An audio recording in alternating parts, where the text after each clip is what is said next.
Good afternoon, colleagues. Ninjani, Molweni. We are now starting our session.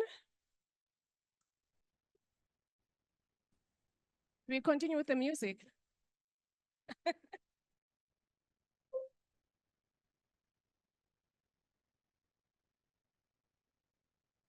Such a beautiful place, anyway. All right, so colleagues, we have 4 presenters this afternoon in this session. Our first presenter is Abraham Tangwe from Protestant University of Rwanda. Sir, what is going to happen when you are left with 10 minutes? Prof is going to show you his 10 minutes, and then when you are left with 5 minutes. All right. It's 20 minutes presentation. All right. Thank you. So his title is Reimagining Research and Fostering Critical Interdisciplinarity, Shifting from the Traditional to the Transformative Paradigm in Higher Education Research. Over to you, sir.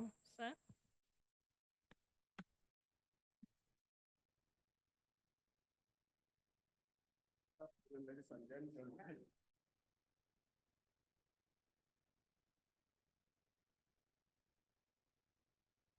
Begin by just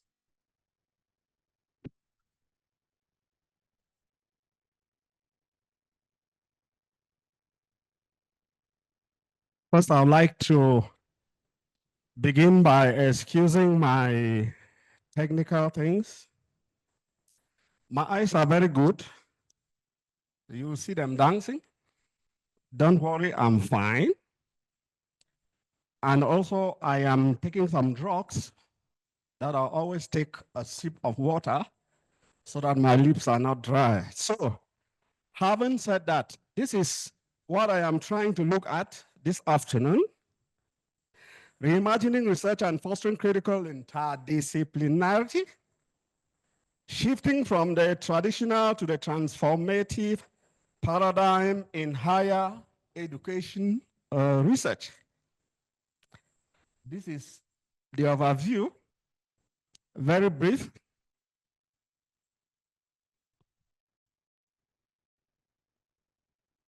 Let us check briefly the context. In this fast-changing world, a shift towards progressive education systems has led to a growing interest in reimagining the role of academic inquiry in higher education. Traditional research paradigms, often confined within disciplinary boundaries, have been criticized for failing to address the complex challenges of the 21st century.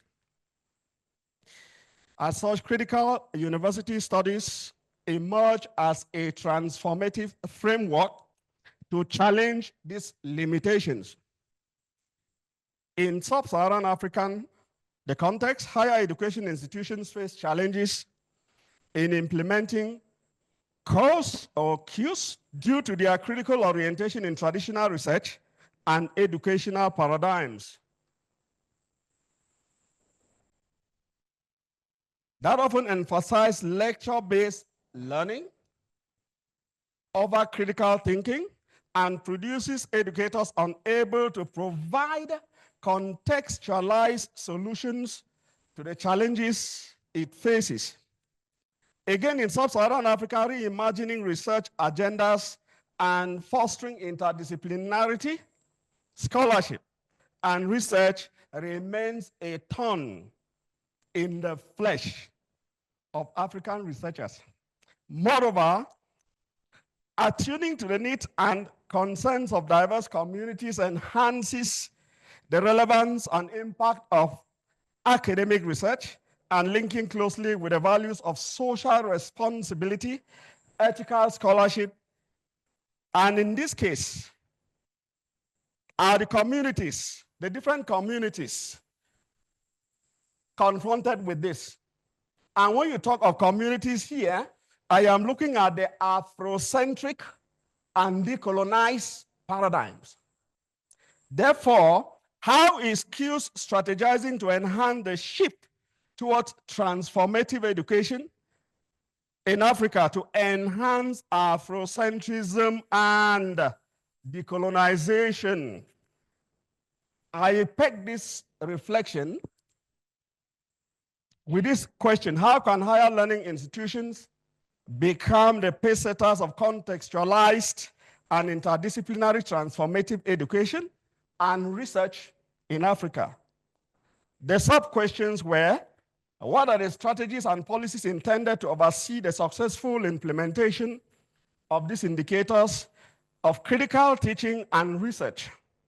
What are the challenges confronting higher education stakeholders for its effective implementation? Always have at the back of the mind that we are talking about Afrocentrism and decolonization. To do this, to handle this reflection, I decided to use a theoretical guide known as the critical theory, which is originating from Frankfurt School in the early 20th century. This theory critiques traditional approaches that merely describe and explain societal phenomena without addressing underlying power imbalances and social injustices. You see Afrocentrism versus decolonization. This should be at the back of our mind. And its primary goal is not only to understand, but also to transform society by revealing and confronting the structural inequalities of social institutions. It is built on the premise that knowledge and truth are deeply intertwined with power relations and ideologies. It emphasizes that societal structures play a significant role in perpetuating inequalities. By applying critical theory, this study therefore seeks to critically analyze the traditional research paradigm in higher education that often reinforces disciplinary silos and fail to address pressing social issues. Silos means that the different disciplines limit research to their different concepts and refuse to enter other disciplines to work with as a team. The theory aligns with the study's aim to explore how to transition from conventional research methods to transformative approaches that emphasizes social justice and community well-being. This was a very lazy research. I just sat on the table and then I was touching things and everything played out. So, the research method were qualitative, designed as a desk review.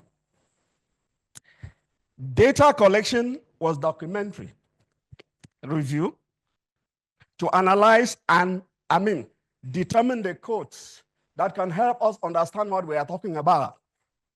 The data analysis was content analysis using deductive and iterative techniques. The iterative technique is going front and back. Deductive simply means we were just looking at documents. We did not go inductive.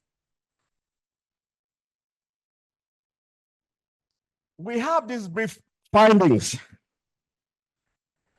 The first question was looking at strategies and policies intended to oversee the successful implementation of these indicators of critical research.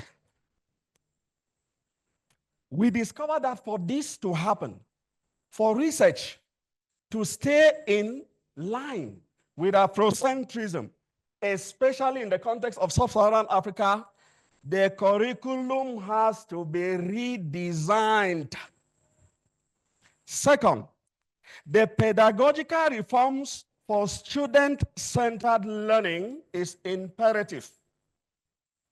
Third, decolonization of the educational system. I am not talking of an educational institution. I am talking of the educational system. has to be reworked from the foundation if we want to talk about Afrocentrism and decolonization. And then we should also have ethical and, we should have cultural responsive pedagogy. It means we in Africa are talking about competence-based curriculum. And I wonder how many teachers are aware of this and master what you talk when you refer to competence-based curriculum. As such, we have to ensure that the teachers are equipped culturally with a responsive pedagogy. We will not only stand here and talk about Afrocentrism and decolonization. Are we ready? Are we trained for this? It's good when you stand here and these terminologies are just flowing. It flows like rain that is falling outside. But in the end, you would see that it's good to write it down, but to put it in practice, we are not ready. It's a fact. Ethical and responsible educational policies is also very, very important. Challenges confronting higher education stakeholders for its effective implementation. That was the second sub-question. Lack of interdisciplinary collaboration. Like I said, when we saw those silos, we are not working as a team. Each person sits in the office in a small chair and locks the door. And when you enter, I am reading, I want to do research. The other colleagues that come with different disciplines are not taken seriously. Inadequate infrastructure, resources, and institutions. We don't have.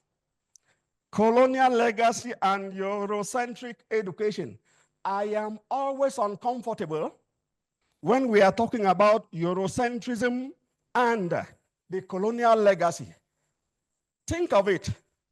Do you think that sitting here as we are, we should limit ourselves to be criticizing the Europeans for what they did to us?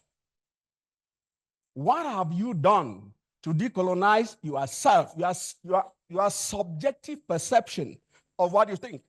Should we keep blaming Europeans and putting all our problems in front of their doors? This one I say no. Then we have curricular rigidities and resistance to pedagogical change. This is visible all over Africa. Limited institutional support and leadership commitment. Well, how would a leadership be committed if in the end, UNESCO is there to pump us money to run a project on their terms? So these are some of the summarized quotes and the different sub-indicators. This can be a very interesting research, but it was a technical research anyway. I will not be reading them. There are too many. Just have it. Well, quality education and pedagogical transformation. On the right, you have those indicators. Technological integration and digitalization and so on and so forth. If I read, I know that they will stop me. This is the last one. Just throw your eyes there for 1 minute.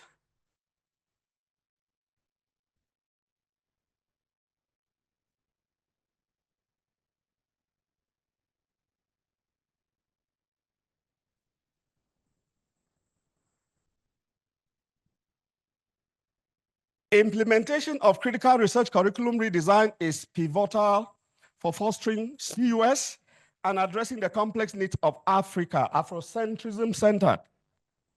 Enhances academic performance, but also cultivates lifelong learning skills as it recognizes the need for creating curricula that are contextually based and perhaps a contextual technological rebate. We are always confused with this issue of technology. Please, as leaders in education, never you make a mistake that the Muzungus will transport their technology here. Your technology must be, built from your contextual dynamics. Lack of interdisciplinary collaboration often leads to truncated educational practices, stifling innovation and hindering the integration of diverse perspectives. The colonial legacy and Eurocentric education frameworks persist, influencing curricula and teaching methodologies that do not resonate with our lived experiences. The concept of abstract sociality, the responsibility to act with empathy and respect towards those we may not know personally or who exist in distant communities, explain the need for education systems to foster a sense of global citizenship among students. Even if we are talking of Afrocentrism, we cannot live as an island. The epistemic ordering of knowledge indicates the importance of most higher institutions in Africa to confront all challenges in their paths to reimagine, deviate from traditional to transformative teaching and learning processes, guided by the state-of-the-art research. Its logical orientation remains a structured driver, but ontologically it becomes the hub of reflective or reflected action. Suggestions: a comprehensive review of the curricula to integrate critical thinking, problem solving, and interdisciplinary and culturally responsive education in an Afrocentric discourse. Suggestions for researchers: explore effective models for curricular reform that emphasizes interdisciplinary cultural responsive education in a decolonized orientation. It is imperative to undertake an empirical quantitative study to valorize and measure the depth of practicing critical transformative curricula in higher institutions of learning. I rest my case.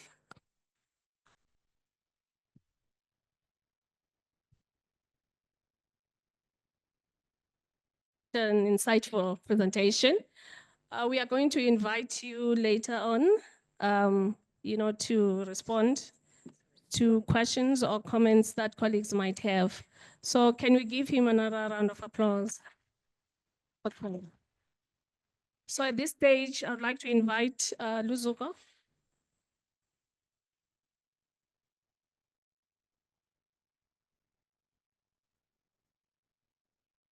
You don't have a chair.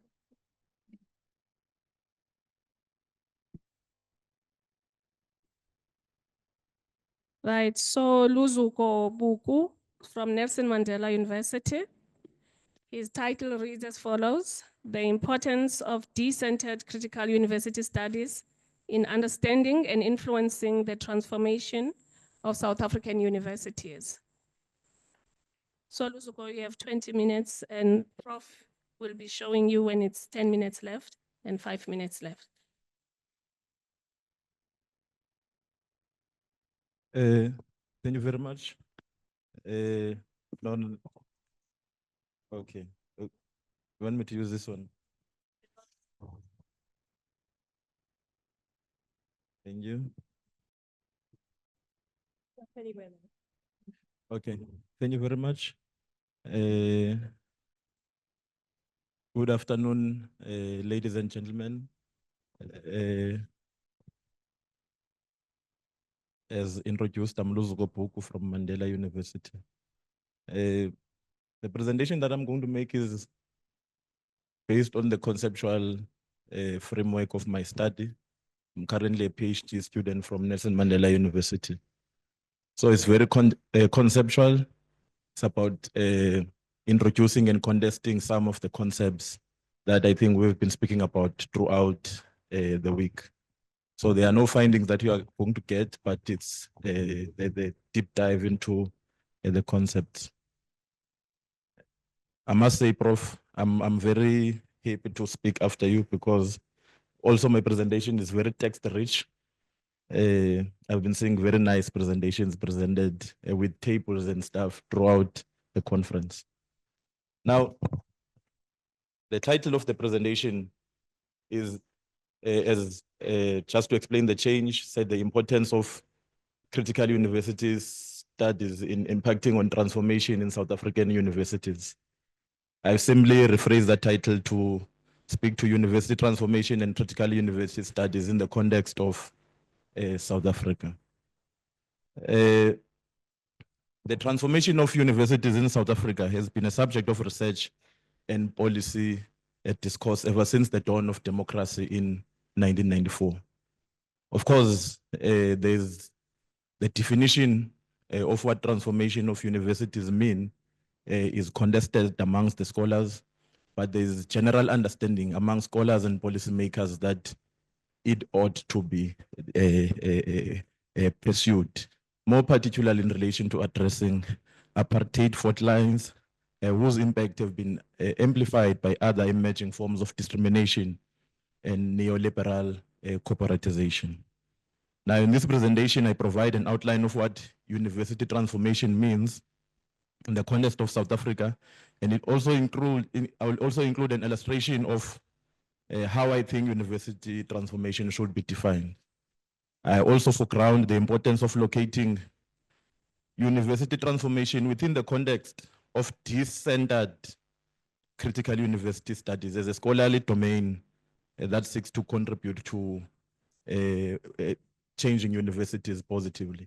I know we've been speaking about CUS, critical university studies, but there's been a lot of speak among scholars in Africa or outside the global north around decentering the concept, because the concept originally emerges from the global north. Now, how do we use that concept to Africanize? That's part of the things that should be contested and rethought.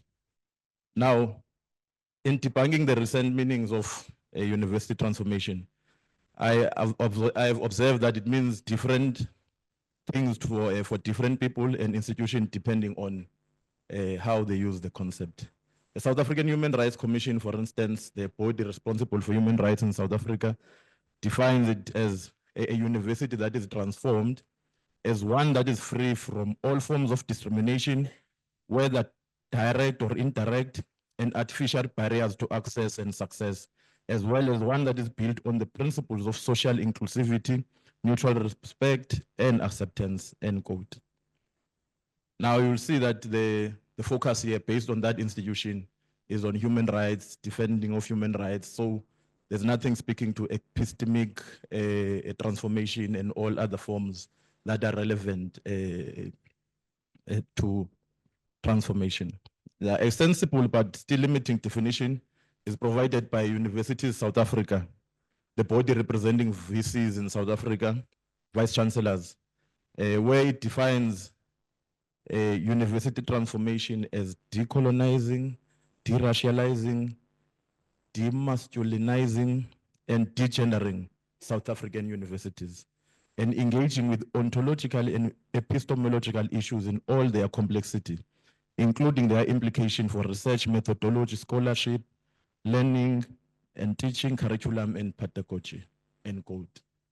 Now, apart from university transformation meaning different things to different institutions, it is also contextual and dynamic, thus needing to be redefined historically and geographically.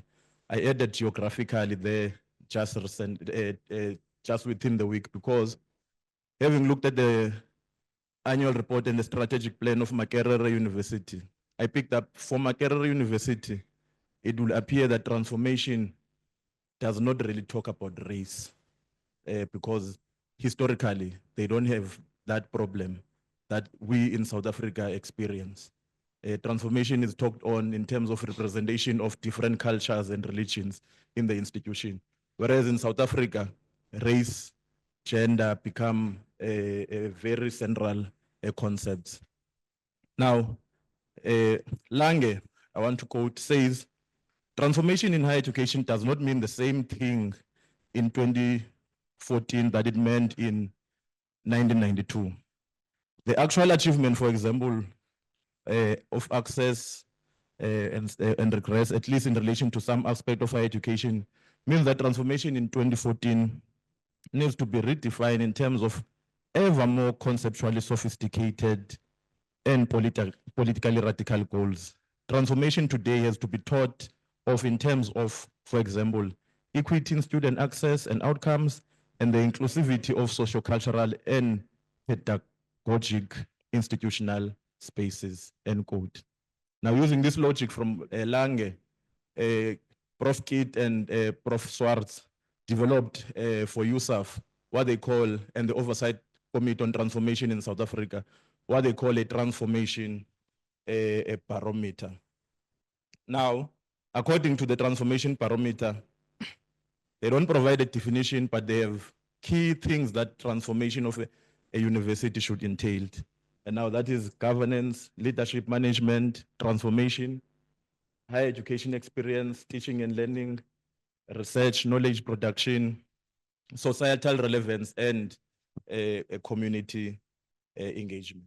Now, this does not provide a definition, but also it's designed for university senior academic leaders. Now, it makes it a bit limiting when you want to think about transformation, university transformation conceptually. Now, I've used the work of Ndoferi and Maringe to think of how we can relook the definition that is, or the aspects that are contained in the transformation barometer. To say that transformation should be looked at, university transformation should be looked at symbolically, ideologically, and also epistemically, meaning that a symbolic transformation includes the change of the structures, the access, the change of the students, the throughput, and so on, the things that people want to see. But also, epistemic transformation means the transformation of knowledge, curriculum, Africanizing it, and so on. And also, ideologically, it means what the university is for, because you need to also transform that the university's outcomes must be socially relevant, and also there must be community engagement. Now, I've framed the definition, therefore, in that a table to just indicate the relationship. So for me, therefore, university transformation means changing the physical makeup of universities from their history, old and recent, through increasing and broadening participation of previously disadvantaged groups as both students and staff, while making positive changes in the architecture and structures of the universities.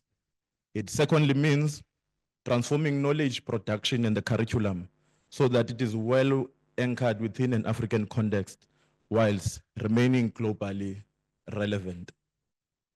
Appreciating the notion of Afrocentricity.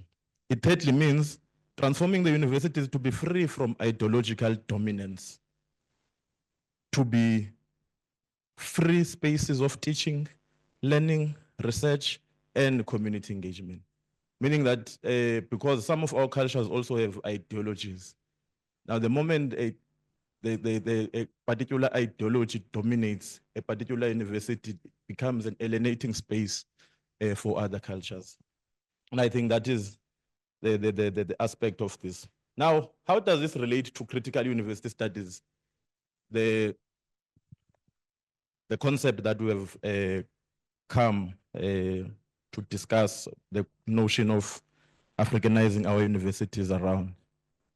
Now, history has taught us that university transformation as a concept and program is not enough to change universities from what they are. That's why it needs, there's a need for its conceptualization through critical university studies. You know, university transformation, many people contest it because now it has already been clogged into the corporate rhetoric of universities. It's the thing that universities say but don't mean. All universities speak of transformation, but is it actually happening?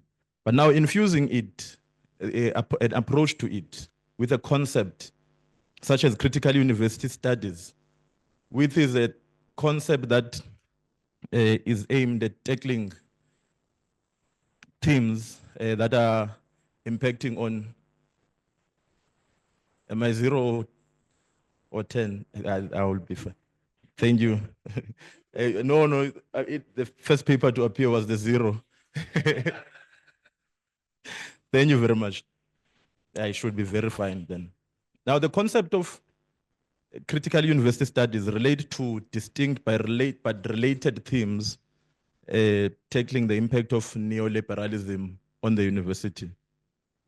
Now, CUS as a concept that is emerging from the global north, therefore aims to resist and change the corporatized and oppressive systems in universities.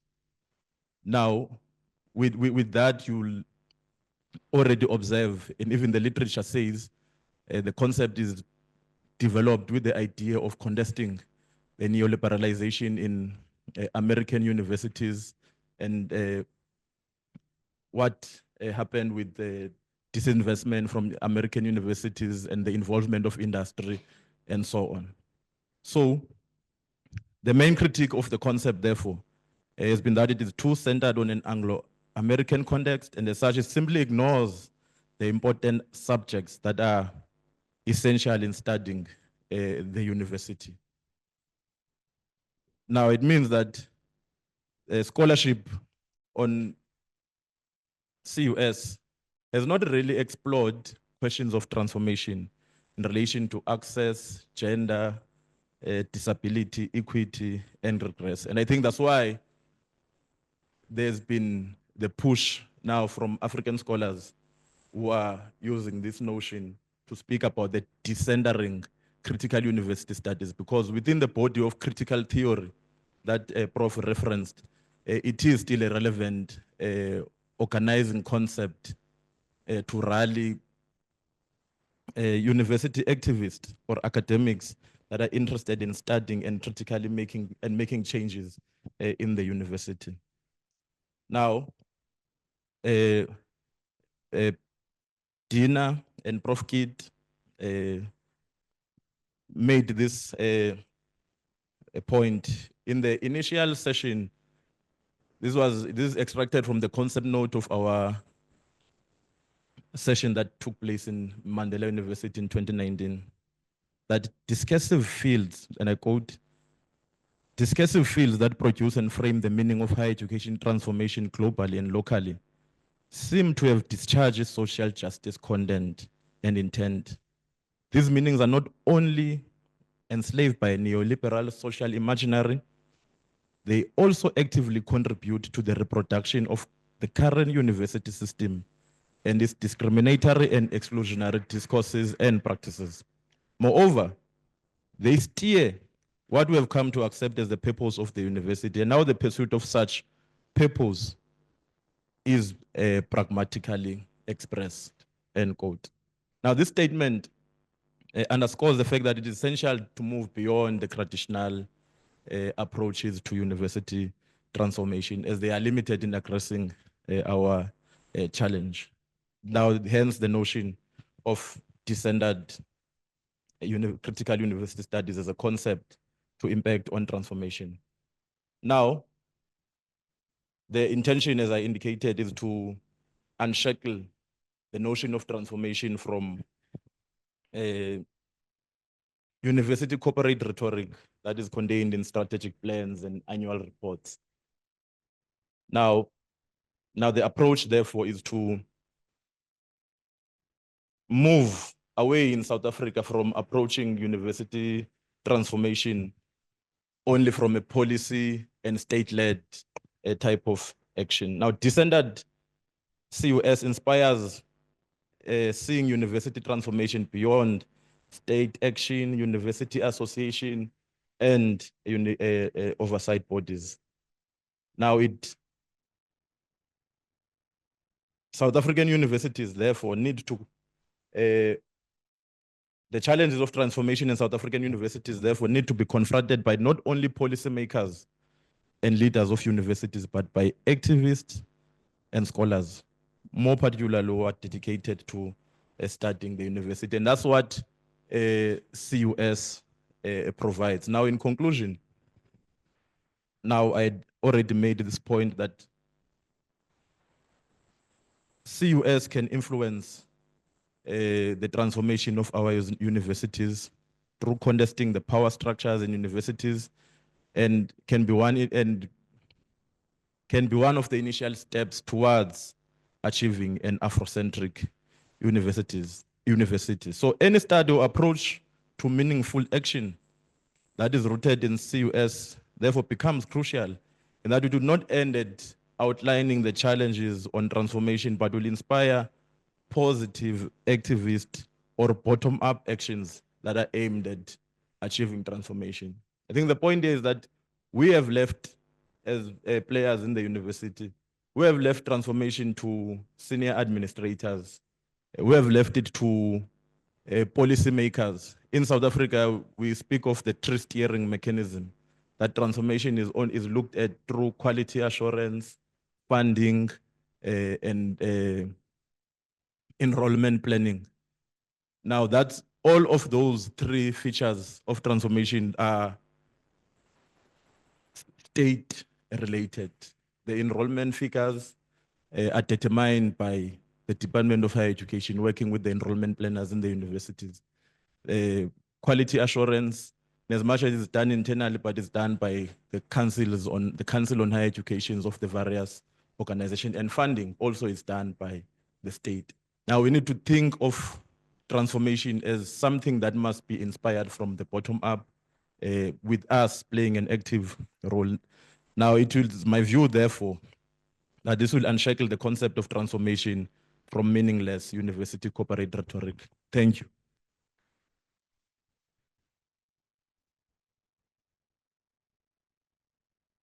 Give him a round of applause. Thank you.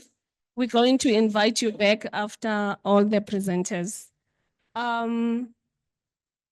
We have Augustine Kaku. I understand that you are presenting online. Colleagues, whilst we're waiting, Augustine's title is from the University of Ghana, Deconstructing Knowledge to Navigate Opportunities and Challenges in Displaced Communities, a case study of Salman, a mining community in Ghana. So that will be our next presentation. Sue, are you working on that? Yes, I'm trying to share Oh, my from- stuff. Okay.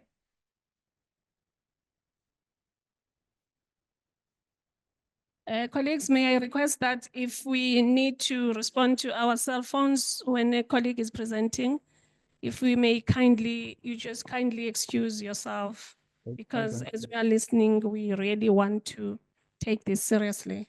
Thank you.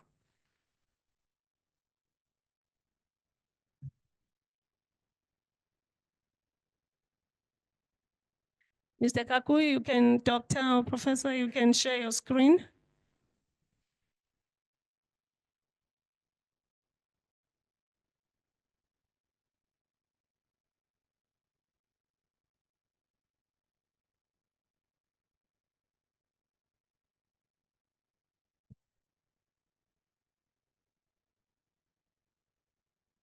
Okay. If you can unmute and share your screen.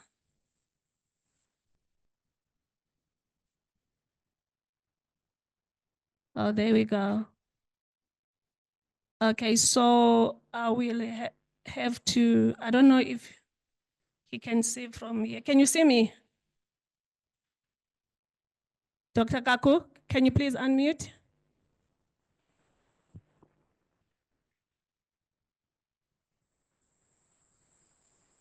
Please share your screen. Can you see it now, please? We can see you, but we can't see your presentation. You can't see my screen. There we go. We can see you now. Thank you so much. Please note that when you are left with 10 minutes, I will just show you the time. And also when you're left with 5 or 0. Welcome, so you can go ahead. Thank you. Thank you. So good afternoon to everyone. I'm Augustine Kauku from the University of Ghana. And the title of my presentation is Deconstructing Knowledge to Navigate Opportunities and Challenges in Displaced Communities. And I'm using Salman, a mining community in Ghana. So Salman is in Ghana's western region. This is a community that has been displaced and resettled due to mining activities. So the argument of this presentation is to make a case that, yes, mining has affected many communities globally, but the experiences and the effect of this displacement on the affected community vis-a-vis the advanced countries and those in developing countries using Africa are not the same. And so this forms the basis of my presentation. So we need to deconstruct knowledge in this regard. So mining has displaced many communities globally. So in Poland, in Germany, in Canada, and all, like in Africa, Ghana, Zimbabwe, South Africa, mining has displaced some communities with some effects. So the effects, they can have some livelihood loss, environmental degradation, unemployment, poor compensation. Of course, there are some benefits because of when people are displaced. Some people also end up gaining some form of advantage. So when we look at in Europe, for instance, Australia has displaced some communities to mining activities, and but because of the robust system of the law, the displaced get very well compensated. So the same thing happens in Canada, Australia, in Germany, and all and in Poland and all other areas. When they get displaced, the laws in those countries are so robust, so well framed that the people who are going to be affected are taken into consideration more. They have a say in it than their counterpart in Africa. So in Zimbabwe, for instance, when people get displaced in Ghana, they lose their lands, but they are poorly compensated. And they are not even actively involved in the decision-making leading to their displacement. So in the end, they get not compensated to their satisfaction. And so I'm saying that when you look at this effect, the people and how they are affected and those in their counterparts in advanced countries, the effect and the experiences will not be the same, but the literature doesn't look at this. It talks about the effect, it talks about the benefits, but it doesn't look at comparing those in advanced countries vis-a-vis those in developing countries, using Africa as an example. So this has been the focus of my study. So as I've said, there have been literature in all those areas, livelihood loss, there has been marginalization, unemployment, loss of ancestral homes when people get displaced. But how does it affect them, those in developing countries and those in advanced countries? How does this affect them differently? So we need to deconstruct our knowledge when looking at displacement with regard to mining related. So this forms the focus of the study. So I want to explore the potential opportunities and challenges of mining-induced displacement and resettlement, and to also examine how this effect or experiences of mining-induced displacement on Africa is different from those in advanced countries. And of course, the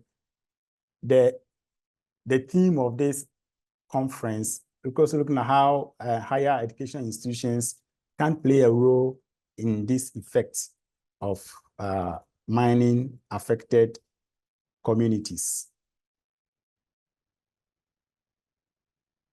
So I'm using a model by Makerere. So this model talks about when people get displaced, or when people get into troubles or difficult situations, how they manage to get out of this, so to restructure their lives or reorganize their lives. So it's the impoverishment risk reduction model. So look at this diagram, this model. It starts before the people get displaced. It starts with negotiation. Mostly in Africa, the negotiation starts with the mining company and then the central government. So without the active involvement of the people who are going to be displaced, the affected people. So by the time decisions, the people get to know, all agreement and contracts regarding their displacement and resettlement are signed and sealed. So even if it gets to the local level and then subsequently to the local community, the community themselves, when they try to advocate for what belongs to them, they don't get it because the government might have committed itself already.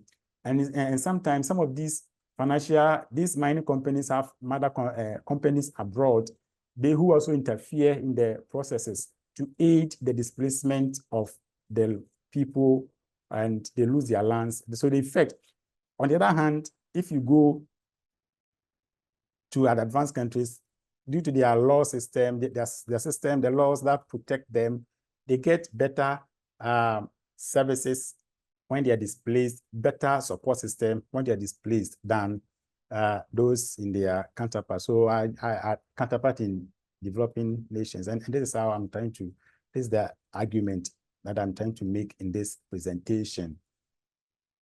So the method, so this was a purely qualitative study. And so I was in the community, and there were some interviews with the people for this one, focus group discussions, and all that to gather data for the study. And looking at the literature and what I've seen, I decided that no, there's a gap in looking at this area of deconstruction of knowledge. So the findings of this study, so there have been environmental degradation, water pollution, mining policies were not properly implemented. The people were not actively involved in the decision leading to their displacement. So they've lost their livelihoods. Land size has reduced because this is a rural community which relies solely on land for their livelihoods. But when they were displaced to a new site, the land size reduced. So making those who have money and can afford get more land than those who don't. And so this is creating problems. There are water bodies that they used to use, that they rely on, or those that they cherish so much, have all been polluted and making lives unbearable for the people in the area. So yes, of course, the prospect, the advantages, yes, some people, when I interview them, they say, yes, when they were displaced, some of them, they were compensated in the way. So some of them used their money to travel outside, to travel abroad. Some used their monies, the money that they got to further their education. And they think without this, had it not been their displacement, they wouldn't have received that money to enhance their education or to bring better lives. And yes, of course, the community has also received a facelift, because in the previous community, it was built with mud. So now that they have the buildings are built with interlocking blocks with security presence, police, all that stuff are there. Yes, there's been improvement. But the people are also saying that yes, although there have been some improvement, they don't feel comfortable, because in their previous communities, you could move freely, but the presence of the police serves as a watchdog over them, making life, like, it doesn't make, they are not comfortable with that kind of things. They're like, where you have to go and flash what, like when you go to the washroom, you have to flash. They are not comfortable with that kind of news structure. And the effect, you see, they have lost their lands. People have been separated from their neighbors. So in Africa, you know, we are living in community. We have the we feeling. So you could easily move that kind of community. You could easily move to your neighbor's house, have a meal, have a drink, converse. Children can move to different houses freely and socialize. So when they get displaced and they are losing all this because they have been separated from their neighbors. So initially, maybe people were living with their brothers, with their sisters closer. Now they've been moved away. When during the resettlement, these things were not taken into consideration and they were moved. People have to walk far away to get to your neighbor. Burial places of their relatives have been destroyed. And in Africa, we are thinking about land. Land is not only for the living, but land is also there for, you are holding them in trust for the community yet unborn, for the generations yet unborn. So that elsewhere in advanced countries, lands are mostly owned by the states. So look at the difference. Somebody owning the land himself, holding it in trust for future generations. So that person's experience and somebody who doesn't own the land, when the two of them are displaced and resettled, the effect or how the experiences of it will be different from somebody who owns it and associate himself or herself with it. So there were rocks in the area that were in their previous communities that they associate themselves with. They go there, they worship them, they pour libations, sacrifices, but all those rocks were not moved to the new communities because the mining company thinks that those rocks contain some minerals and they will not allow them to move it. There were trees. So the effects of this will be different from somebody in advanced countries or like that also gets displaced. So the scholarship. So how distant is Africa from these developed nations? So the scholarship, like the model I presented, the model, for instance, doesn't look at much. So when somebody is displaced, the person has lost that's the burial place of the mother, that person, the cultural aspect of it were all not taken into consideration in the formation of the model of this theory, which I think should not, it doesn't reflect the true story of the African or the African, the governance. And so you see that we have the laws in developing countries, mostly they are not so robust that they don't protect the people who are going to be affected, and also leading to a new form of poverty because they don't get well compensated. The economic conditions, community engagement, the people are not well engaged when they are getting to be displaced. They only hear the news, rumors. By the time you get to their level, everything has been done. But the opposite is different in those in advanced countries. Economic conditions, of course, in Africa, many countries, mostly the living conditions in these countries are very poor. The support system is not well done. So if they get displaced, they suffer more than somebody elsewhere who has support system. The people might have some educational level, higher level. So even if that person is displaced. Sir, just to say you have 5 minutes left. Okay. The person can use the money to get another form of education. So all this, I'm suggesting that there should be more evidence-based research on many induced displacement. There could be some special admission packages for people who get affected in this kind of rural communities, special scholarship for them so they can move on to have better life, and then so that the displacement will not affect their lives so much. So I'm concluding that yes, mining-induced displacement is a global phenomenon, but the effect varies from those in developed and advanced countries. And Africa's case is unique from their counterpart in advanced nations. And so we need to deconstruct knowledge when we are discussing issues on mining-induced displacement, especially in rural and developing countries. And higher education should have a role to play, involving ourselves more in this discussion, these conversations, and then so that we bring to attention of that, so everybody knows what is actually happening to the people who get affected due to mining activities. So thank you very much for your time. Thank you. I'm very grateful to you. So these are a few references that I made. Thank you very much. We are going to invite you after the last presenter to join the Q&A session. Thank you. Thank you. Welcome. Thank you.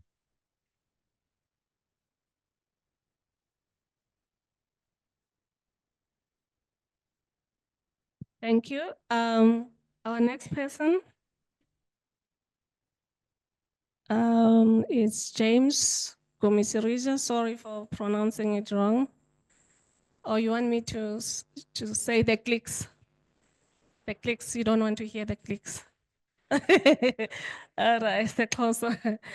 So his title is Social Epistemology and Interculturality in Afrocentric Healthcare Training, a qualitative study. He's from Avancha International University. Over to you, sir.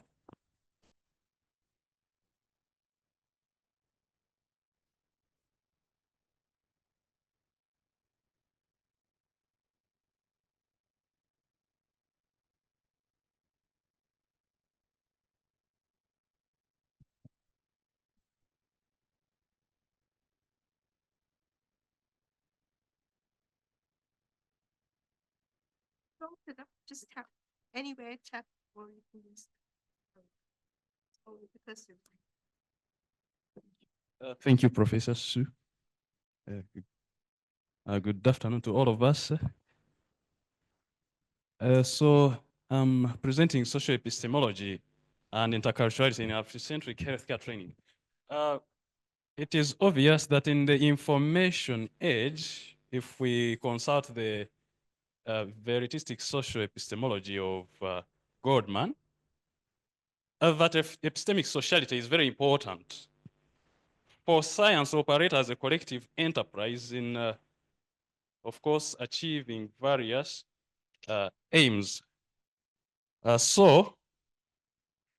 Before we enter into the discussion, I should like to give a bit of context. For me, this presentation presents a paradigm shift. Some around 4 years back, I was researching about healthcare needs of elderly adults and the role of informal caregivers. So at that point, it appeared to me that elderly, especially when they are sick, they are clients or recipients of information, okay? And we, the health workers and the formal caregivers, are the dispensers. And I relied on the theory, called the exchange theory, social exchange theory. I don't know if somebody knows about it, which shows that when two people are in a relationship, the one who is more dependent loses power.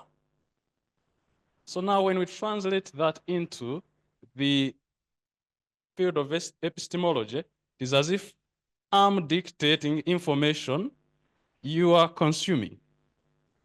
However, when we were having a discussion yesterday morning, I got into contact with a consoling theory, African theory, of Ogbon Agba. That was presented by, she's unfortunately not here, whereby the elderly instead are giving us information as we also bring in information, then we have a middle ground. So now I believe I can start off.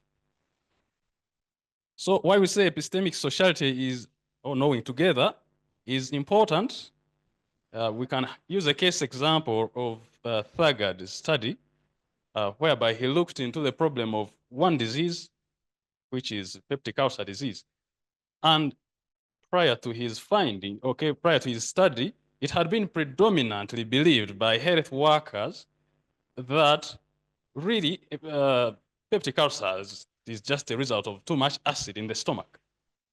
But then somebody from the pathology side, there's the medical side, pathology side, a lot of specialties.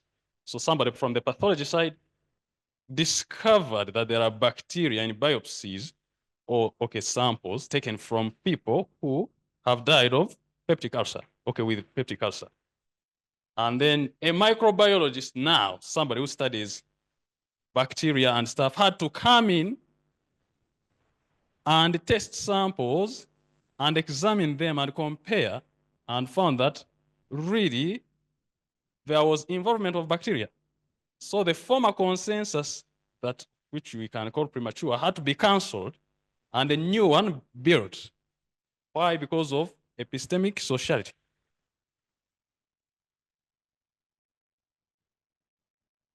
So now we have questions to reflect upon.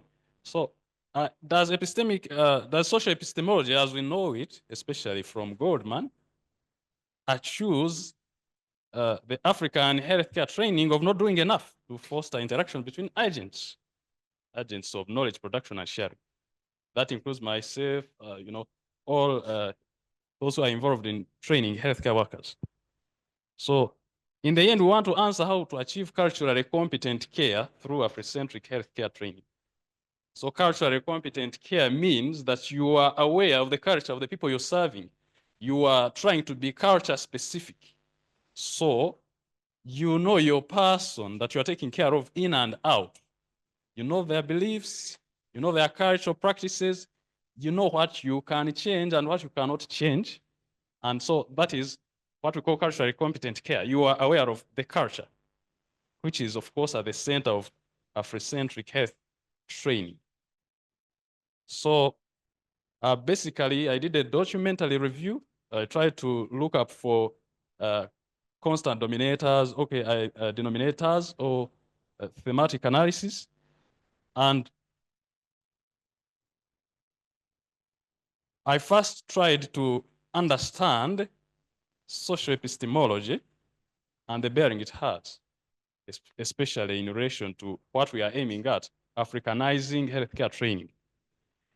So Steve Fuller, that is way back in 1987, introduced the field of social epistemology, but by then in quotes, not as a recognized field. Alvin Goldman critiqued it and kind of said, oh no, that does not look like social epistemology, and developed the veritistic social epistemology. So the veritistic social epistemology gives more value to truth than to ignorance, but surprisingly also, it gives more value, or it places more value on ignorance than on knowing what is not true or untruth, or knowing falsehood. So it is better for one to be ignorant than to know something that is false, because it can harm, yes. Yeah. So that is more of what Alvin Goldman wants to say to us. So epistemic trust, if people are to have confidence in knowledge generated in the African context, there must be a way of knowing together, just as it was reflected by Thagard, in the achievement of, a proper knowledge of the causes of peptic ulcers, and therefore which informs, of course, the management and care and all that. But we want to apply that to the African context. Of course, we hope that it will enhance explanatory efficacy. So when you are explaining, you will rule out falsehood and tell people the truth. So, of course, African epistemologies are really important, but I have really not come across one which tries to, harmonize different perspectives and apply them to the African setting, especially as far as healthcare is concerned, healthcare training. So, but we can say Afrocentric care from what the documents that we have, such as the International Code of Ethics for Nurses, it tells us so much, but we can derive that healthcare training may be Afrocentric by the degree to which it enhances the discovery of the African reality of what it means to be healthy. So what we understand by the term healthy may not be what other people understand by the term healthy. And it incorporates knowledge and values founded on African culture, taking into account the reality of African personhood, which is social culturally derived, or the Ubuntu. Very important. So if we look back about 4 years back, the government of Uganda processed a law and put it into effect, which we know as the Traditional Medicine Act. And it is, of course, by its framing, a clarion call for health workers to embrace epistemic sociality with practitioners of traditional medicine. And however, despite all that, knowledge sharing in many African healthcare systems tends to be one-sided. It still tends to be that original view which I had of we are restricting the whole world view to a patient and a health worker, ruling out the social cultural context from which they come, and all that. So in that case, again, I have to dictate information and have nothing to learn from a patient, say an elderly patient who comes for a hospital visit. So if we review much content, of course, in the training materials and the curricula, there is an avenue which we can call transcultural nursing, which would be very important, of course, to draw perspectives together and formulate theory. But I'm not aware of anywhere where the transcultural nursing is, of course, in place as a field to embrace, except for slight sprinklings in introductory theory. So to have an idea of what African knowledge consists of really, from what I have read, is that, of course, our intellectual culture is born of epistemic sociality. And I think that epistemic sociality predated Goldman. So now, which categories lead us to understand what knowledge is in Africa? Of course, we can speak of formal, informal, theoretical, practical. And all these categories are not always captured in theories that aim at explaining, for example, what we call nursing and the role of nursing towards the patient. So if we look at Goldman himself, as you read and appreciate his theory, you come across credentialism. So when we apply it in our African context, we find really, for example, the gatekeepers of traditional knowledge, what do they have to do with my credentials? So if I am to have epistemic trust in the knowledge they give, really what do credentials play? So in fact, it's partly inapplicable to the African context. So they do not speak eloquently to the African mind. They seem blind to African challenges, really. And there is that kind of disconnect. So we have looked at transcultural nursing, which was founded by Madeline Leninger. She wanted to explore and understand cultures before giving care to patients. And of course, this calls for epistemologies to understand what care should be and what it consists of. So if we try to broaden, originally there is a theory proposed by Hildegard Paplo, but it restricted itself to, one circle representing the nurse intersecting with the patient. So there is so much that is left out. So we want to capture the social norms and the praxis as we focus on the person, umuntu. I use the word umuntu to show that the person is a personhood is social culturally derived. Then on the other hand, we can have the formal caregiver who is knowledgeable about nursing, has the nursing knowledge and the practice.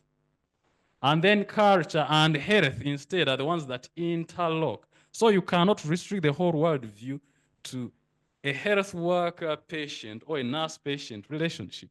So it has to be that expansive. In a whole therapeutic environment in which I have had to conclude that the role of a nurse becomes to transform the environment of a patient into a therapeutic environment. Realize and be aware of factors like, do we have nutraceuticals that we can harvest from our forests and use, all that? What kind of recipes does this person use? Because usually what happens for us is the patient will use herbal products without consulting you. So they don't have epistemic trust in you. They do not treat the health worker as the final person. So we want to harmonize all that. And we realize that unless we view nursing in this kind of perspective, and therefore other health workers, there is a lot that we throw out, okay, which we are called to understand afresh, especially in the light of all the foregoing.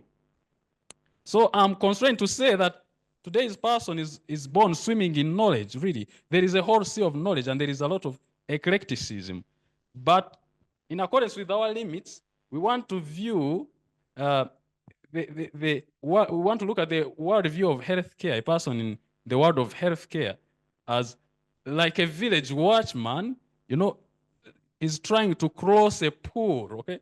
Trying to cross a pool, and he can either swim to one side or the other. So healthcare training should train the person to make the right choices or to swim either way, not to use eliminative methods. So when you look at this model also, it shows that this person is somehow like in a pool, and you can see these are like waves, okay? So these are like waves. And in that kind of context, everyone becomes a gatekeeper of their own health. Like they own their own health, they can blend knowledge from various perspectives. So I will not discuss this theory so much. I have little time left. So I will look at challenges that came from the reviewing of literature. Of course, there is ethnocentrism. It has always been known as a hindrance to culturally competent care. There's prejudice. The name of Kant keeps on coming up, that Africans were philosophical invalids, incapable of making, moral and philosophical judgments. We had a similar thought yesterday, so naturally we have to come across against that current. Then there is stereotyping and eliminative mentality. Then the explanatory efficacy, or the efficacy of making explanations. So unless we use African theory to explain nursing, and that is usually foundational in the beginning courses, it is a must. It is obvious that really people will never understand. They go and practice what they don't understand fully. Provided that no one asks me, I know. If I want to explain to an inquirer, I do not know. Lack of explanatory efficacy, that was said by Aurelius Augustine, a philosopher and theologian from North Africa. So we need African theory. I was thinking the one that we have shared could serve maybe like a start or a contribution for us to understand. So as I conclude, maybe we can look at some recommendations. We need to appreciate culture, so we need institutes of culture and Afrocentric studies where they are not, and that is in a large number of universities. Utilization of African epistemologies, and that means epistemic sociality really demands that we look at the Wissenschaft perspective, look at the health sciences and the humanities, what they have to contribute towards, for example, our knowledge of personhood. Can enhance presence on Web3, and of course, final integration, aggregation, and assimilation of African-based research, which is still quite low. And my time is up, so That is it.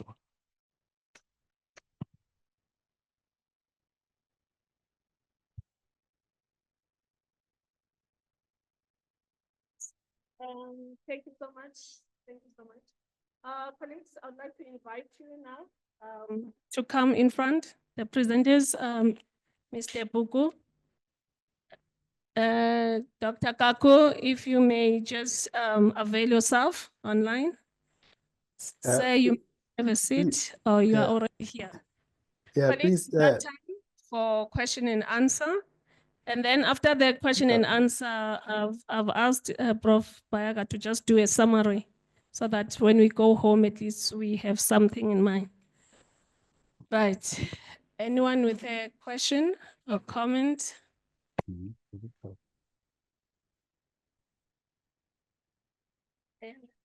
Ayanda. Are you going to go around? No, you just go around if anyone. Okay.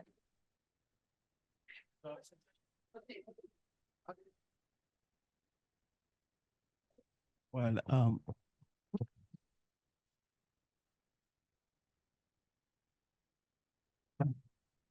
okay. Thank you, colleagues. Thank you very much, colleagues. I don't know whether I should really ask this question, but let me do that because just in case I forget. The challenge I have, I probably, it's a disclaimer. I'm not particularly in your field, right? Decolonization, Afrocentrism, I'm not really into that, but I find it fascinating. And that is why day in, day out, I tend to attend these conferences. It's my second year. But the challenge I have probably is a comment all of you could try to respond to is this. You and I come here, we speak a lot about the need to decolonize, the need to speak a lot about Afrocentric views and so on and so forth. But to a point where we even speak a lot about the theories, right? But, a big but, we still draw a lot from the Western theories, and which makes me wonder whether we're not going in rounds. I mean, whether we're really trying to respond to the question and draw attention to this issue or not. I think that is the key challenge. And I remember once, one of my doctoral students, she was actually looking at issues on indigenous knowledge systems, gave me her work. I looked through all the lists, and I had less than 2% of African authors. And I began wondering whether I'm personally doing a good job as a mentor or something like that.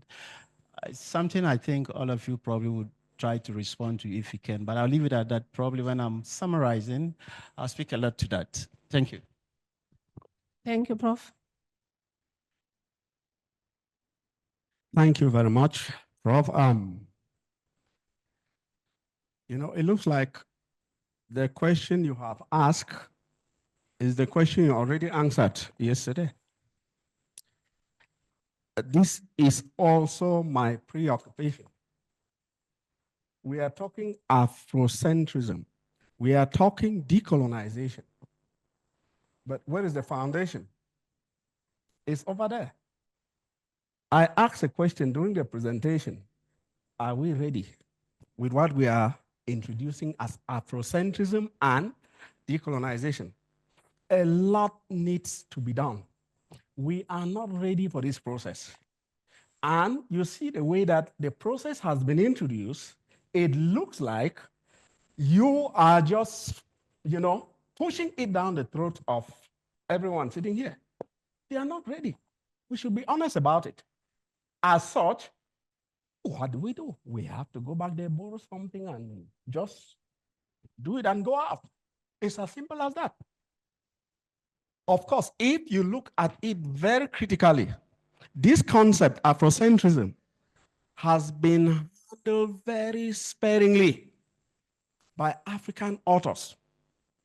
And as such, that doctoral student will not manufacture, authors to present. We have a problem. We have a challenge. We should be honest. We should accept it embrace it, and then go back to the drawing board, do what you call critical thinking. What do we do? Remember, I asked when you presented a very wonderful model here, the problem was artificial intelligence. Is there a way that we can rename artificial intelligence based on something coming from Africa? Because if you keep calling artificial intelligence, no matter how you do it, we're in the same soup dancing. Thank you. Can I please respond on that? Thanks. Thanks, Prof. Thanks, Doc, for that question. I somehow think that the way we are approaching it with those type of questions is self-defeatist, so to say, in that we speak as if there is supposed to be a start date for starting Afrocentrism. Whereas in many things that scholars are beginning to do, infusing Doc there yesterday spoke of how she is already infusing it in the way that she's teaching. And many scholars in the presentation that we received, already there are practical things that in how the academy is transforming with many Black organic. I think the keynote speaker actually hit it in the nail that the fourth generation African thinkers are beginning to speak a lot about this, are beginning to make relevant actions towards it. But sometimes you get thinking that is like, it's as if there's going to be a total overhaul on the first day, and therefore, because we can't do it, therefore we can't. Let's just admit that we have failed. We will fail anyways when we do it.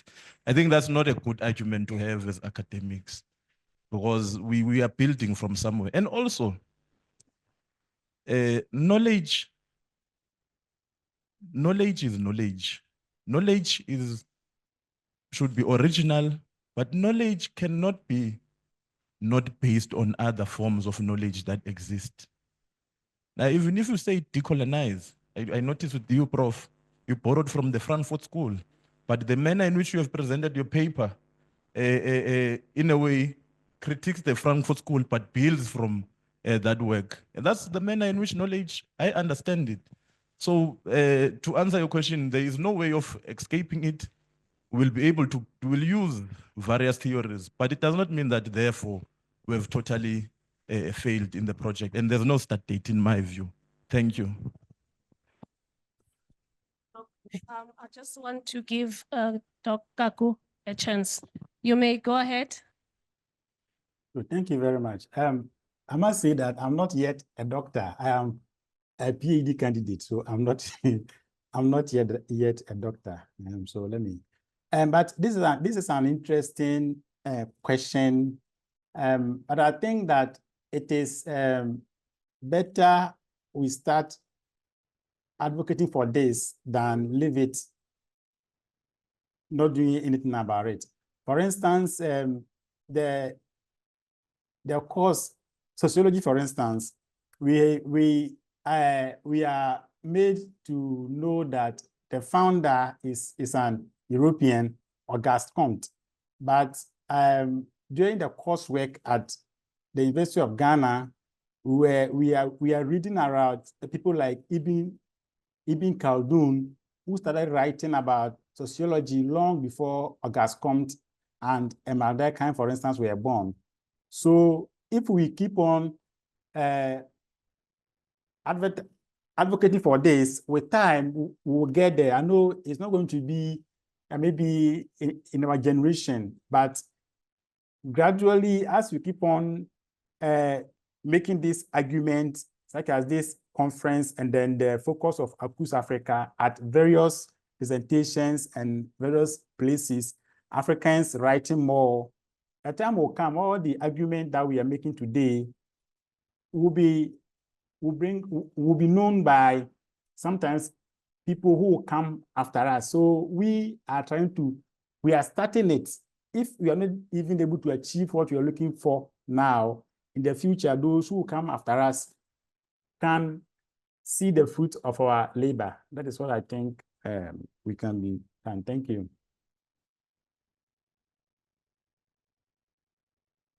Thank you, Chairperson Prof. Kanyo. Colleagues, I'm so much happy with the presentations. Thank you so much for all. I want to have a comment for, is it Dr. Guma or Mr. Guma? You didn't read the name. Is it Guma Commission? All right. Anyway, I've learned, as I've been attending conferences, that my main purpose, without anyone, is to listen to other people's view. And also, what do they bring in that I don't know? And what is it that I can align my own research with? From the presenters here, I can pick each and every point. But I want to say to Mr. Guma, Dr. Guma or Mr. Guma, there is something that you said which is so important for our ideal, because I take it that we are a unique group of academics who are having a goal of having an Afrocentric education in higher education. And we also in the process of decolonizing wherever we are and whatever we use to decolonize, whatever you're an administrator, you're a teacher and so on. I have noted what is lacking. I'm in that field gradually. Intra-cultural communication, trans-cultural communication, which you put in an angle of the nursing community, the importance of understanding the elderly, particularly because language is a factor. If trans-cultural communication and care, in your case, doesn't happen, what will happen to the elderly person? You are speaking in this particular language, you are saying this, but the person doesn't get it. So this cuts across what you are doing. We are decolonizing in the form of transcultural communication, transcultural care within the social exchange theory. I want to say, I applaud these sessions. I want to say, let us despair, man, because we're getting great inputs from each and every person. And unfortunately, because I have some readings, but we need to engage as colleagues and network, because Kaskas and Toyosoni have written on transcultural communication, but not in nursing, in another aspect. But when we are here, we can converge and form papers, big ones. Thank you. Thank you for that comment. Thank you very much, Chair. My name is Dr. Pedro Mzileni, a senior lecturer in the Department of Sociology at the University of Zululand in South Africa. Chair, I want to disagree with Dr. Abraham Tangwe, who claims that Africans are not ready for decolonization. That statement is very false. It's untrue. It's disingenuous. And it should be dismissed. Because, firstly, why are we academics? And why are we in a university? Why are African workers paying us with their taxes to be here in a university to be paid? We are academics because we are here to create knowledge. We are here to advance ideas that have not been tried before. That's why we're not journalists. Right?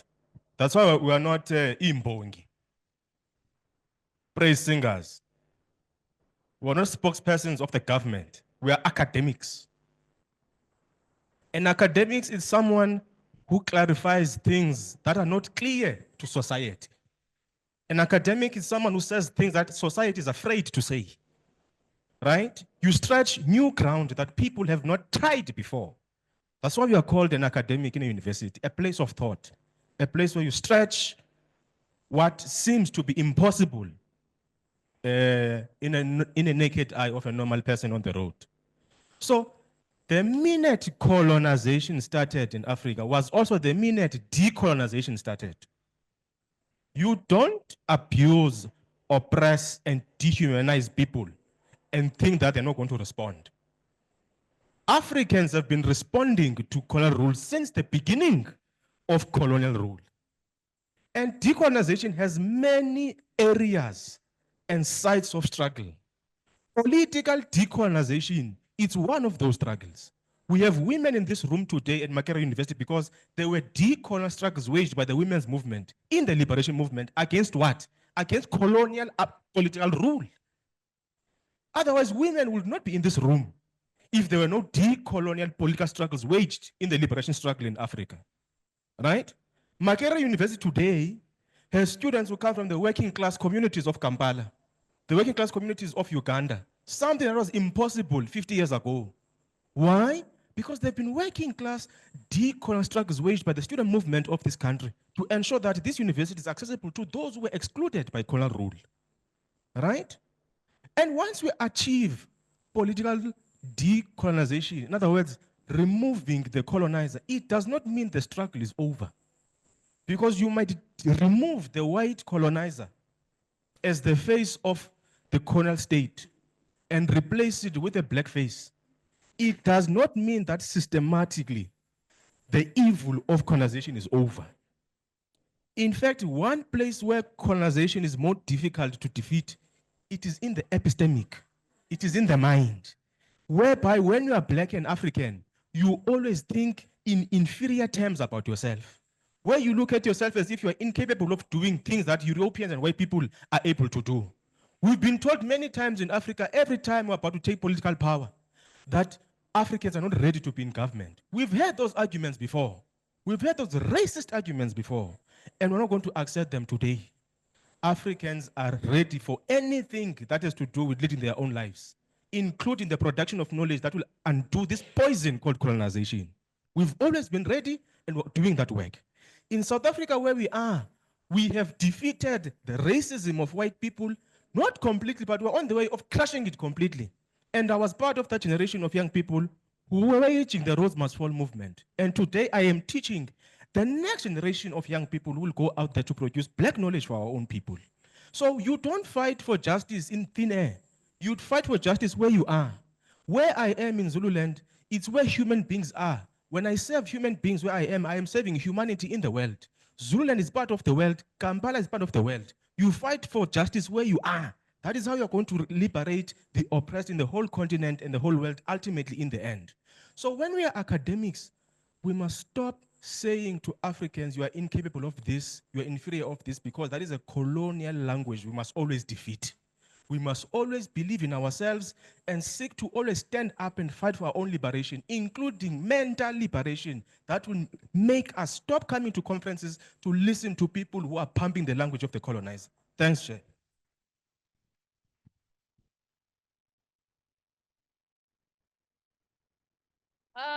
Anyone want to?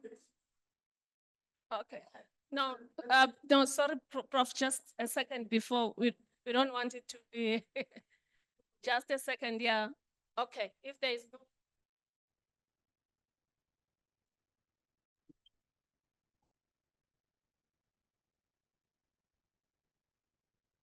Yes, please. My friend directed his comment to me. Let me say this, and also very emphatically. It's an intellectual exercise. And there is no reason to play you down or your intellect. No, that is not the idea. I'm happy you have said it is epistemic. It's abstract. We have it in mind. Yes, we started fighting against colonialism the time it started. There is no denying that.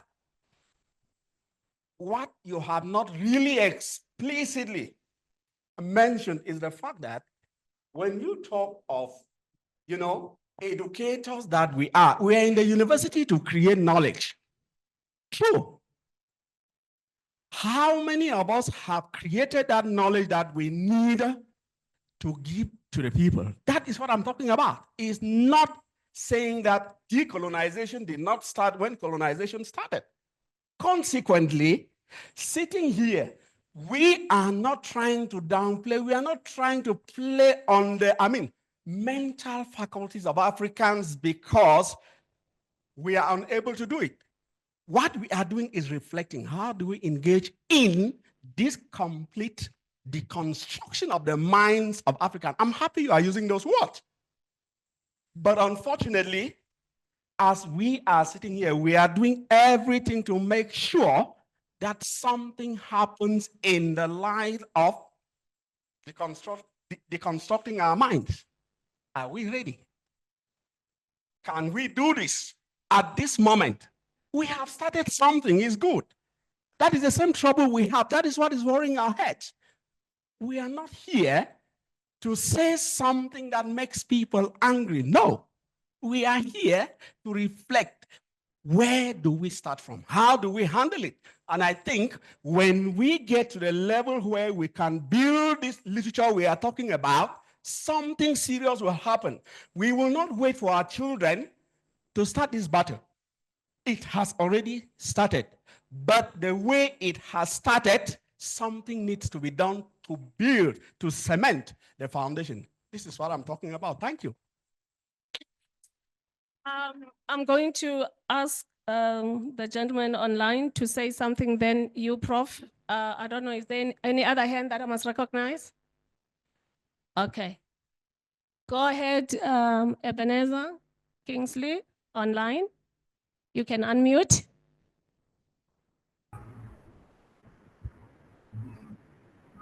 Thank you very much. Thank you very much. Can you please hear me? Please, can you hear me? I can hear you. Hello? Please, can you hear me? Yes, we can hear you. Thank you very much. Please, my name is Amu Ebenezer Kingsley, a PhD student at Kwame Nkrumah University of Science and Technology in Ghana. In fact, I've been participating with the program and I'm enjoying it, made their case. I'm very happy with it. But I just want to add that this is a good beginning and we must agree to disagree. In fact, I don't think anybody present is there to at least discourage anybody. But one thing that I've observed is that it's a good initiative and a 1,000-mile journey starts with a step. And therefore, we should just calm down, look at the best way that we can achieve what is ahead of us, so that in the end, we will all celebrate whatever we are trying to achieve. Thank you very much. We recognize you. Colleagues, I'm going to ask Prof to ask your question, and then I will ask the panel to make their closing statements, and then we will have a summary of what we have been doing in this session. Okay, you'll just do it. Okay. So I'm just going to hand over to you to make your closing statements, and then we are going to have a summary. Thank you. Unless there's a burning comment. Okay. So thank you very much. In conclusion, we are very honored to hear from everyone. I believe there is a positive step being made. We need to decolonize African education, but to do that, we have to create African, not create, to develop African epistemologies. I am really sorry. I think, sir, you focus so much on my use of concept reference to Goldman here, Goldman that. Okay, right. I put him aside. Maybe we'll be developing something else to use as a reference point. Yes. So we have to realize that the frameworks we have been using to process, to understand knowledge, they have their own limits. So we cannot do what we call a worship of Eurocentric systems. And for example, I said it is really regrettable. I've been looking at nothing theories. I've not seen one which is developed on the African continent. I've not. So I think we can start there, we are not bad, really. I think we are really making a positive step, as he has said.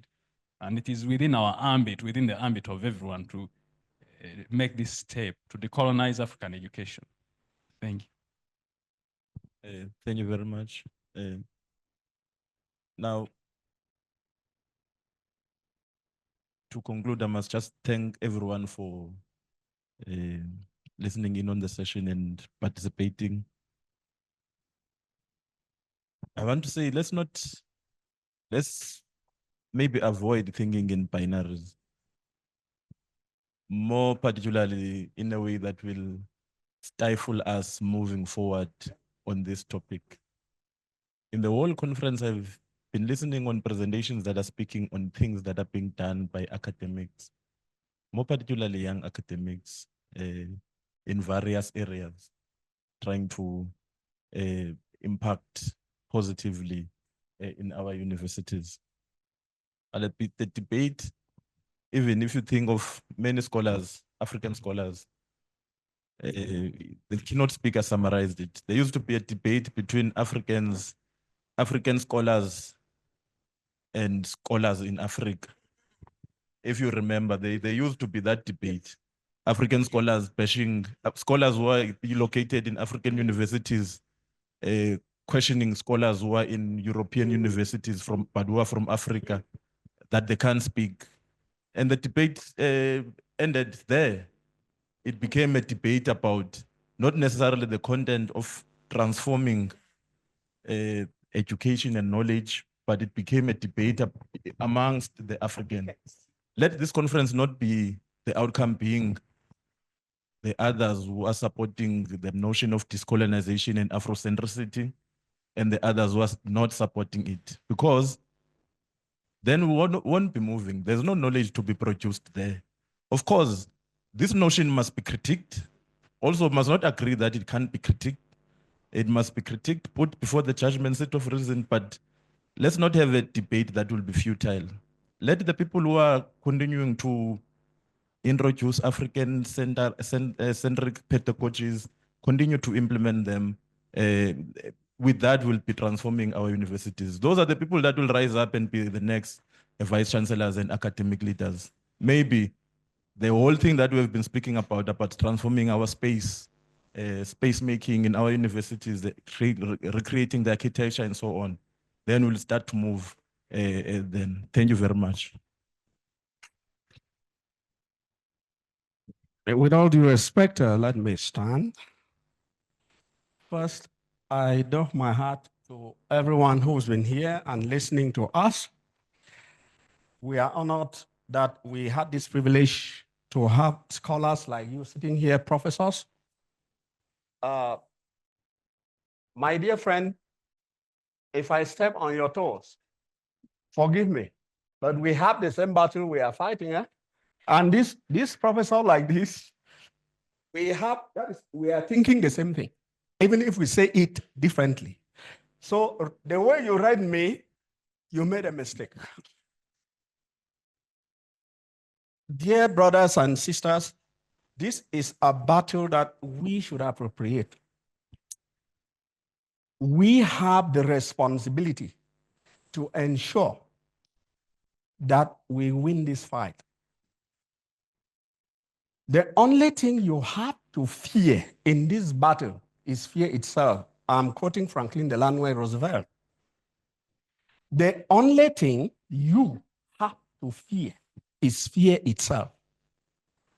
We have a challenge. Our backs have been on the ground for centuries. Let us stand up and face all the dangers and challenges with courage. We can do it. We can do it.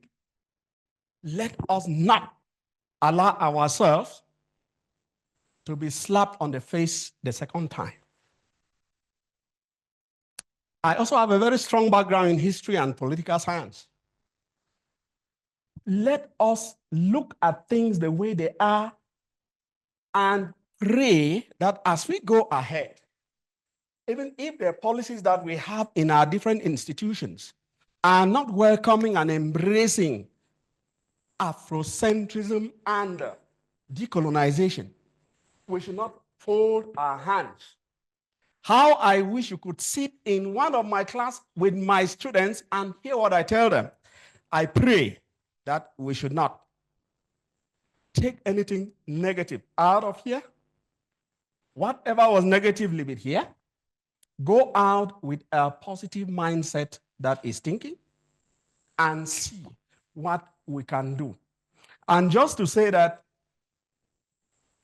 I was just taking some note. Let us, this is science. We are still borrowing from the West. We don't have a choice. Now, when we are doing anything that we are presenting in public, in an intellectual exercise, please let us take note of updating our knowledge. If you look at the different presentations, you see that the quotations, the citations, some were very old. Let us be careful with things like this. Secondly, let us always present the methods we use for any intellectual exercise and do it very, very concisely. And acknowledge any document that you are using. Acknowledge it is very important. Avoid colors and animations when you prepare PowerPoints that are professional. And lastly, do we accept that we are winners in this battle? God bless you all. Thank you, thank you. Our panel, let's give our panel a round of applause. Okay, thank you. So we will just have a brief summary and then I will make an announcement. Please don't leave after the summary because there is an announcement to be made. Thank you. But Makanya, I thought you would have spoken, but it's fine. Colleagues, thank you very much to all of you who have been here to listen to the conversation. I call it conversation because we're sort of sharing ideas back and forth. Those of you who do not know Pedro, take it easy. That's just Pedro. Okay. He doesn't mean any harm. All right. He doesn't mean any harm. So take it easy. For myself, look, I made a disclaimer that I'm not sort of, it's a community. I'm just trying to get it to and to understand what you guys do here. For instance, the question I asked came from purely mathematics background. And that is because my training has fundamentally been within the field of maths and AI, IT/computer application technologies. And I can tell a number of things cropped up here with the notion that we're still borrowing a lot in terms of science from Europe. And in fact, there's no time for us to speak about this. And just in short, just to spare you the pain of rehashing and telling you the very same stories that colleagues said, I'm not gonna do that. But one thing I wanna tell you is that it is really not true that we're still borrowing from or the essentials of science and technology and mathematics seem to come from Europe. No, I can speak on that part as someone who got trained in mathematics. Virtually everything, right, we do in maths actually comes from Africa here. So I think for me, even though there seems to be some form of contestation between the two brothers, but what I do understand from what Pedro was trying to say is that we have enough ideas here. We can do it. I think we've just made a choice not to use our own ideas. I think that's all I understood. And until we begin to identify and use our own ideas, we would consistently claim that mathematics, for instance, was borrowed from Europe, which is not true. All right. I think that is the debate. And I think that's all I pray for, that we begin to understand that for the greater part of the journey, we set it forth and probably we never got into the journey anymore. And some other folks took over and looks as if they have developed the system. I think the other thing I want to say is that I think as we transverse this journey, it's important we look at it from not just, I think yesterday I was speaking about it and you were trying to also say something to that effect. we shouldn't just simply look at it as independent studies or independent kind of research we do, all right? I made a disclaimer that predominantly I'm into maths, predominantly I'm into AI, but I mean, I'm here, isn't it? So that is all I want to leave with you, and to encourage you, possibly, someone use the word, don't be despaired. Am I correct? Do not be despaired, right? Yes, please. I think that is the word I will also use here, to encourage you to draw extensively on STEM. Extensively, and I'm being biased here, exceedingly biased, because that is what I do. And I'm saying this because I know the damage science has caused to Africans, right? I know the damage mathematics itself has caused to Africans. I know the damage, for instance, engineering has caused to Africans. And that is the reason why I often encourage you not to look at it as independent field, but work with mathematicians, work with physicists, work with technologists who would probably be able to put all of this together and change the entire sub-discipline we have as STEM. That is STEM, we change it to STEAM, where A comes in. Thank you very much. All right. Thank you so much, Prof. We really appreciate your input. And thank you so much to the presenters. Thank you for giving us the strategies on the successful implications or implementation of the CUS that we're talking about here. And also, thank you so much for reminding us that, I don't know if you notice, especially in South Africa, the universities, they call themselves that they are African universities in service of society. And then we call ourselves that, and then we service the societies using the Eurocentric theories.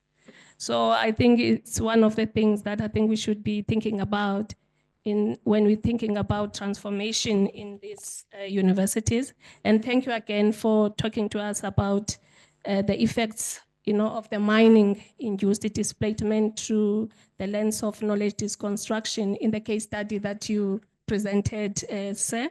And also thank you for sharing with us, all these insights from nursing and what can be done, and the mere fact that we should think of the person, who is very important in that regard. And thank you, colleagues, for all your comments and all your questions. We appreciate them. Thank you. Right. So the announcement is right now, if it's not raining, is it raining? There is a plan that we are going to do a campus tour. But from here, we're going to the dining hall to get tea, and then we move from there for the campus tour.